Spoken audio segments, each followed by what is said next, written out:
Football from Yard, the People's Channel.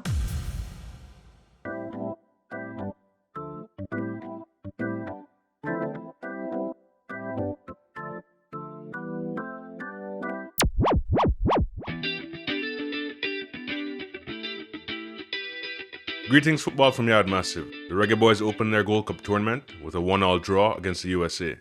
Jamaica was on the score sheet courtesy of a brilliant Damion Lowe header and should have been up by 2 if not for a missed penalty.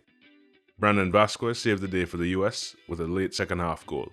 Coach Heimer Hallgrimsson added a few new faces to his typical 4-4-2 lineup. Captain Andre Blake was in goal.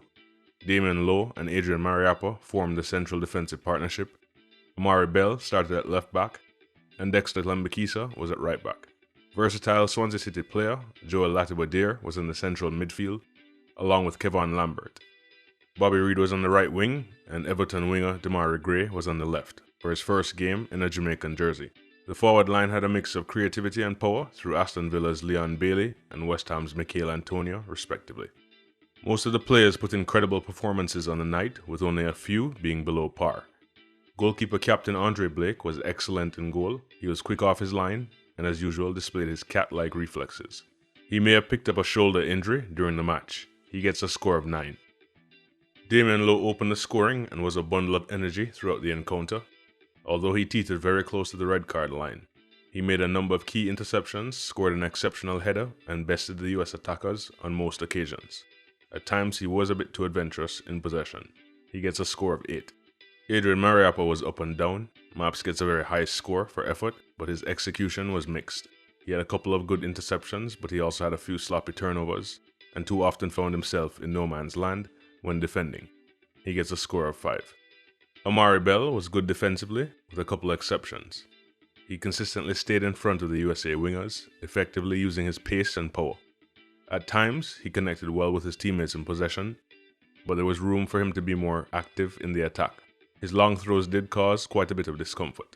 Bell, who has had a very long club season, had to be subbed in the second half due to injury. He gets a score of 6. 19-year-old Dexter Lambakisa was exceptional when wingers tried to take him on one-on-one.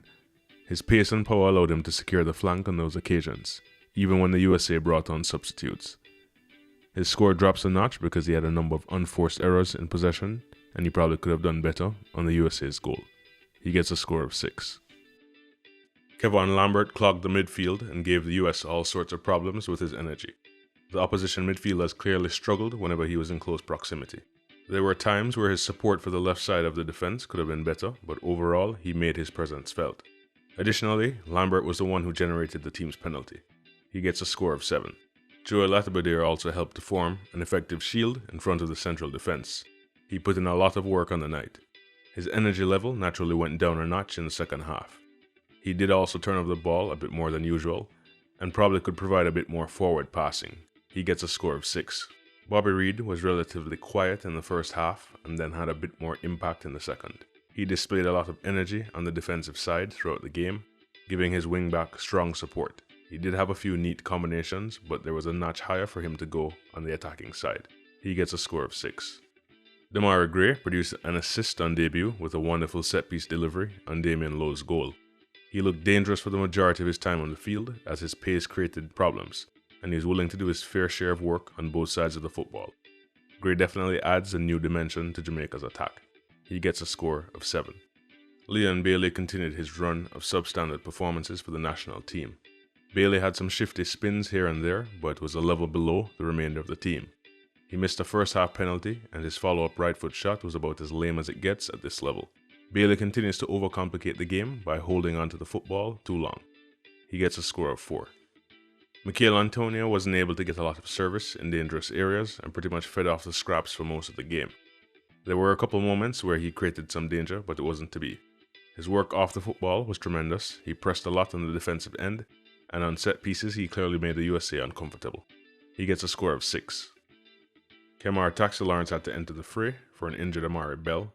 He was adequate but didn't look anything like the Taxi of old. Given Bell's injury, Taxi may have to start in the next match against Trinidad and Tobago. Daniel Johnson, Corey Burke, and Shamar Nicholson featured but really weren't able to impact the game. Coach Hallgrimsson's approach in the second half was a little bit disappointing. He waited a long time to add fresh legs, retained a fairly rigid system, and was slow to take off ineffective players. With the opening group stage encounter now out of the way, the team must quickly turn its focus to St. Louis, where the team will face Trinidad and Tobago. Trinidad's head coach Angus Eve is quite the character. He isn't afraid to add fuel to the fire with his media comments, and nothing gets him quite animated like the topic of Jamaica. The Napoleon complex aside, Eve is a self-described pragmatic coach, and his team, although not the most talented individually, is well organized. Coach Hallgrimson's unit had a poor showing in a 2-match friendly series between the two Caribbean nations. However, now he has a much better squad available. The time for excuses is over, and the fans will be looking for 3 points. Respect as always. Linkage next time.